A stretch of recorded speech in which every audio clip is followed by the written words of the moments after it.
Ils ont été le premier empire véritablement mondial et la première nation à atteindre la 4e singularité technologique, mais aujourd'hui ils semblent être en plein déclin. Nous parlons du Royaume-Uni qui, bien qu'il n'affiche plus la gloire et la vigueur du passé, contrôle toujours un empire financier obscur et sinistre, discret, qui continue d'influencer l'équilibre du pouvoir mondial. Aujourd'hui, parlons de la géopolitique du Royaume-Uni. Mais avant cela, n'oubliez pas de vous abonner à la chaîne, de partager la vidéo avec tous vos proches et d'activer la cloche de notification pour rester informé des nouveautés de la chaîne. Ou de nous suivre sur les autres réseaux, Instagram et Telegram, dont les liens se trouvent dans la description de la vidéo. Je m'appelle Géopolitique Mondiale et voici la chaîne, Géopolitique Mondiale.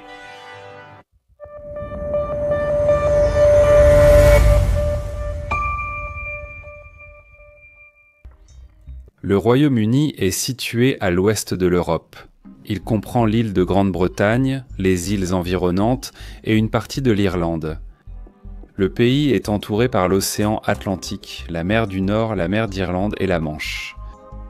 Son noyau géopolitique est consolidé dans les plaines du noyau anglais, qui comprend la partie de l'Angleterre située entre Londres au sud, Birmingham à l'ouest, Leeds au nord et Cambridge à l'est. Ces 12 500 km de côte ont historiquement servi de défense redoutable, rendant difficiles toutes les tentatives d'invasion venant de l'Europe continentale. Sinon en bloquant complètement, du moins en rendant au maximum difficile l'occupation par des forces étrangères, les exceptions ayant réussi étant rares. Ainsi, sur le territoire anglais, les dirigeants anglais ont pu se concentrer sur la consolidation de leur État-nation, sans grandes interférences extérieures. Cependant, son histoire ancienne et sa géographie montagneuse ont favorisé l'émergence d'identités régionales extrêmement fortes. Ce qui a généré une structure de pouvoir très divisée pour une région de taille moyenne. Cela a fait que l'île de Grande-Bretagne soit divisée en nations indépendantes, comme l'Angleterre, où se trouve plus de 80% de la population. Écosse, Pays de Galles. Ils administrent aussi la région d'Irlande du Nord, hors de l'île, à la frontière avec l'Irlande. Historiquement, ironiquement, en raison de cette difficulté d'administration interne, les Anglais ont fini par développer une perception et une capacité unique à savoir gérer et administrer des groupes politiques divers et complexes à travers des accords compliqués entre les différents clans qui existaient dans la région. Ce qui leur serait extrêmement utile à l'avenir une fois qu'ils auraient finalement consolidé leur structure de pouvoir interne.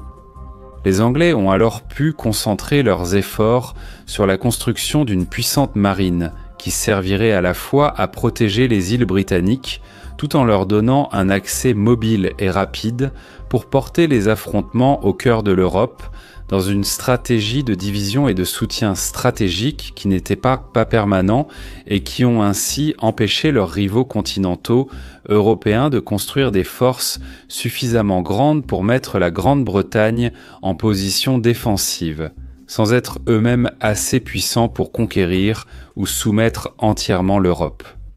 La stratégie anglaise a traditionnellement été de soutenir les États les moins puissants contre les plus puissants, afin d'atteindre ainsi un équilibre régional. Et dès que ce camp plus faible devenait trop puissant et menaçait désormais de dominer le reste du continent, les Anglais changeaient simplement d'alliance pour alors renforcer leurs anciens rivaux, même si cela signifiait soutenir l'ancien adversaire pour affronter l'ancien allié. La stratégie était simple. Mais cela a suffi pour que, pendant des siècles, aucun empire européen ne puisse avaler tout le continent et que l'Europe reste toujours divisée. Cette compétence acquise et développée au fil des siècles dans la gestion de la diversité et des rivalités n'a fait que s'étendre à un niveau supérieur. Au fur et à mesure qu'ils construisaient un empire à l'échelle mondiale, ils appliquaient la même stratégie, cette fois en Afrique et en Asie. En raison du fait qu'il s'agit d'une île relativement dépourvue de grandes quantités de ressources naturelles, les Anglais ont toujours dû chercher la majeure partie de leurs ressources en dehors des îles britanniques. Cependant, la situation allait finalement changer au XVIIe siècle et au début du XVIIIe siècle, lorsque par chance, une série de facteurs externes et internes allaient converger dans la même direction. C'était favorable car, étant donné qu'ils disposaient de peu de ressources internes et ne posséderaient pas encore de grandes colonies en Amérique, en Afrique ou en Asie, qui auraient pu fournir une grande quantité de minerais précieux, contrairement aux puissants empires portugais et espagnols déjà établis. Les Anglais ont dû développer une civilisation qui ne pouvait pas être simplement extractive, devant ainsi créer une puissante industrie générant de la richesse pour rivaliser avec leurs concurrents européens. Au milieu du XVIIIe siècle, ce fut le berceau de la quatrième singularité technologique, la révolution industrielle.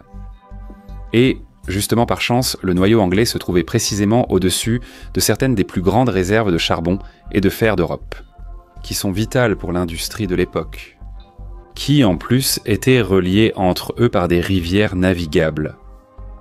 Cette culture industrielle et commerçante, combinée à cette nouvelle technologie et à cette coïncidence géographique, allait effectivement créer le plus grand empire territorial de l'histoire. L'Empire britannique, qui est devenu la plus grande force militaire d'Europe et la plus grande puissance technologique et industrielle du monde à l'époque. Désormais, donc, avec les avancées d'une technologie supérieure et d'une industrie sans égale, l'Empire britannique allait progressivement s'imposer sur le monde.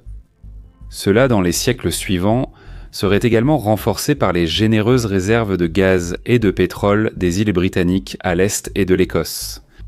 Cela leur a apporté une expertise technique dans l'extraction pétrolière à grande profondeur.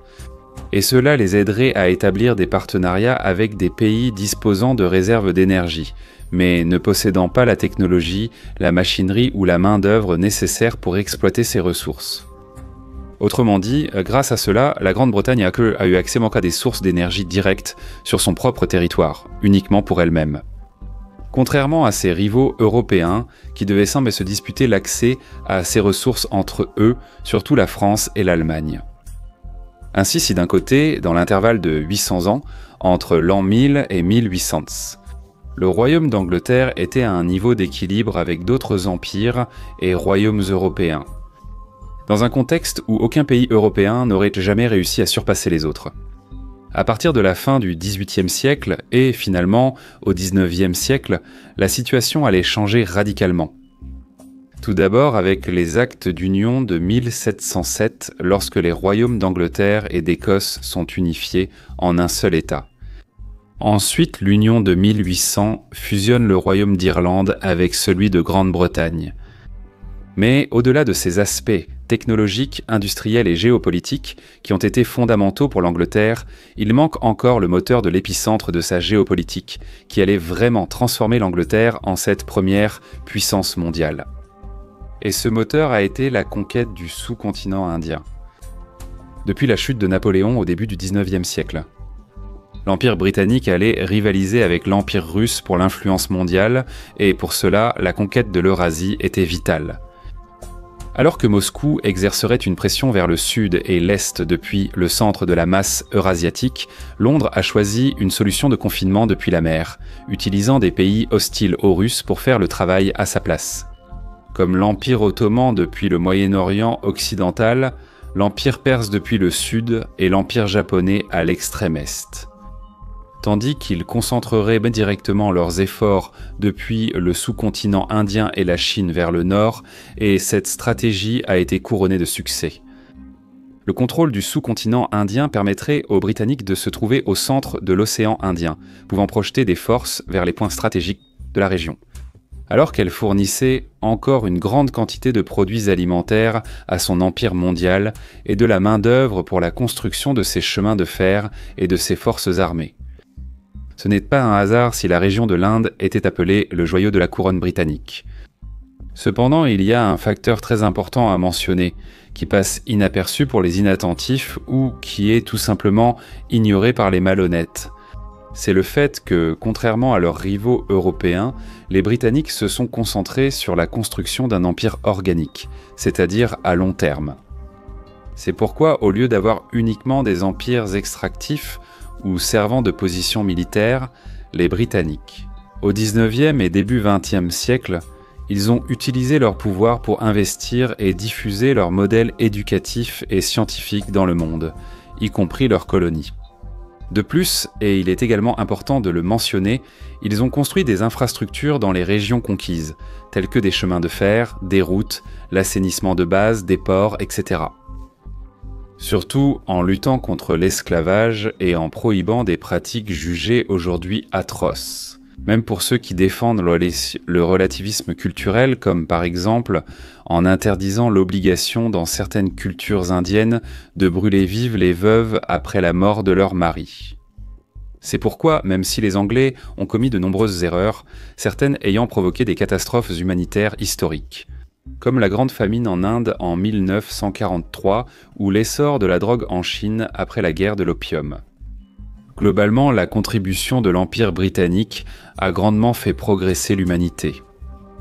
Donc même si, évidemment, de telles exportations de valeurs culturelles et d'idéaux n'avaient pas un objectif humanitaire, ces constructions méthodologies et l'introduction de valeurs occidentalisées et modernes ont effectivement laissé un héritage positif et un legs à leurs anciennes colonies, qui, même de nos jours, grâce à ce facteur, les Anglais parviennent à maintenir des relations étroites et de collaboration avec la plupart de leurs anciennes colonies, même après qu'elles aient entamé leur processus d'indépendance. Des processus d'indépendance qui commenceraient à se répandre. Ce n'est pas un hasard si, justement après l'indépendance de l'Inde, c'est-à-dire juste après la perte de leurs joyaux de la couronne. Cela deviendrait notoirement clair en 1956, lorsque la France et l'Angleterre, en partenariat avec Israël, allèrent intervenir de façon désastreuse et infructueuse dans le détroit de Suez, après la nationalisation du canal par Al-Nasser. La menace soviétique et le manque de soutien américain ont vite fait comprendre à Londres qu'elle avait perdu sa puissance d'antan, et qu'ils ne pouvaient en désormais plus rien faire pour empêcher l'indépendance de leurs anciennes colonies, encouragées par le nouveau contexte géopolitique mondial, désormais contrôlé par les titans géopolitiques que sont les États-Unis et l'Union soviétique. Et ici, encore une fois, les Anglais se sont distingués des autres Européens, car contrairement à eux, comme les Français, les Belges ou même les Portugais, les Anglais n'ont pas autant résisté à cette décolonisation. Au contraire, ils y ont consenti, dans la plupart des cas, même de bon gré, en échange du maintien de leurs réseaux commerciaux avec les nouveaux pays indépendants et de prêts importants d'argent aux élites qui allaient gouverner ces nouveaux pays. Ainsi, tandis que les autres Européens, par entêtement, passeraient tôt les décennies suivantes dans des guerres interminables et douloureuses avec leurs colonies. Les Anglais ont discrètement tissé le début d'un empire financier bien plus squelettique, obscur et hyper efficace. Il est aussi important que les Anglais aient gardé leur domination. 14 territoires d'outre-mer, dont 12 sont de petites mais stratégiques îles dans l'océan Atlantique, les Caraïbes, la Méditerranée, l'océan Indien et l'océan Pacifique. Le maintien du contrôle sur ces territoires fait que, même aujourd'hui, malgré toutes les difficultés, la capacité aéronavale britannique peut encore influencer certains des principaux points critiques de la géopolitique mondiale, comme les détroits de Gibraltar et de Suez en Méditerranée, donnant une projection sur les affaires européennes, au sud et au nord de l'Afrique. Les Caraïbes relient le nord de l'Amérique du Sud à l'océan Atlantique et au canal de Panama, ouvrant l'accès au Pacifique. Où est l'autre point stratégique britannique ? Un couloir d'îles le long de l'Atlantique Sud, influençant la côte ouest de l'Amérique du Sud et la côte est de l'Afrique, comme s'il s'agissait d'une colonne ou d'un couloir. C'est-à-dire en projetant une capacité sur l'alternative au canal de Suez et au canal de Panama, en cas de conflit que je viens de mentionner. Et le centre de l'océan Indien, où il surveille de près les importants détroits de Malacca, de la Sonde, d'Ormuz, de Bab el-Mandeb et le canal du Mozambique. Par conséquent, pour avoir de l'influence sur le commerce maritime mondial, les Anglais n'auraient plus besoin d'une flotte navale étendue ni d'une énorme rangée de soldats. Il suffirait de garder le contrôle de ces zones, car celui qui pourrait faire le travail difficile pour l'Angleterre serait son fils rebelle, les États-Unis. Puisque la marine anglaise n'avait plus la vigueur et la force qu'elle avait autrefois, la puissante marine des États-Unis. Ils utiliseraient l'Antarctique et les territoires anglais pour avoir cette projection mondiale, avec les deux parties en tirant mutuellement profit. Les Américains, qui n'auraient pas à se soucier d'occuper des territoires déjà positionnés stratégiquement et dotés d'infrastructures déjà construites, et les Anglais, qui auraient la plus grande puissance militaire du monde, en défendant aussi leurs propres intérêts, sans qu'ils aient à supporter les risques d'exposition. Et encore plus avantagés. Derrière cette transition se trouvait encore la noblesse britannique, liée aux banques internationales qui allaient transformer ces 14 possessions en paradis fiscaux. À partir de là, Londres exercerait son soft power en accordant des prêts aux nations dans le besoin, ou, plus important encore, à des dirigeants politiques ou à des personnes influentes dans des pays stratégiques. Cette mesure a permis aux Anglais de maintenir des liens avec leurs anciennes colonies à travers leurs dirigeants. Cela ne garantissait pas seulement le maintien des relations commerciales, mais, plus important encore, cela permettait aux Anglais de rester des acteurs influents au sein des gouvernements des pays en développement ou sous-développés, et de maintenir Londres comme un acteur dynamique et influent dans la géopolitique, dès la seconde moitié du XXe siècle. Avec le Royaume-Uni devant résister à être englouti par la gravité de plus en plus lourde de l'Europe, qui deviendrait encore plus forte après l'unification de l'Allemagne et la consolidation de l'Union européenne. À la fin du siècle, les Britanniques réussissent l'exploit de rester, même en déclin, des acteurs autonomes, en renforçant surtout les acteurs politiques des pays de la communauté. Des nations qui sont encore stratégiquement positionnées à travers le monde pour tenter de contenir d'éventuels acteurs qu'elles considèrent comme hostiles, en particulier l'Iran, la Chine et la Russie. La stratégie anglaise n'est pas seulement économique, mais aussi très lucrative. Bien qu'elle ait un problème, elle est risquée, car elle dépend de la force des États-Unis pour garantir que ces liens soient maintenus et respectés. Alors, 2 questions vont définir l'avenir de cet empire britannique. 2.0. La question est jusqu'à quand les intérêts de Washington et Londres resteront alignés.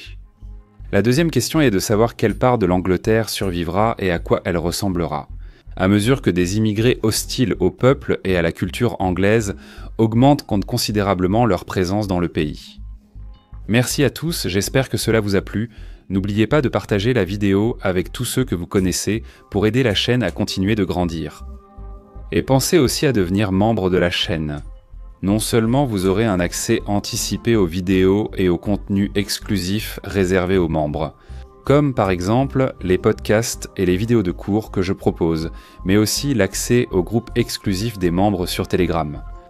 Et cela va beaucoup aider la chaîne à continuer d'exister. À bientôt et à la prochaine vidéo.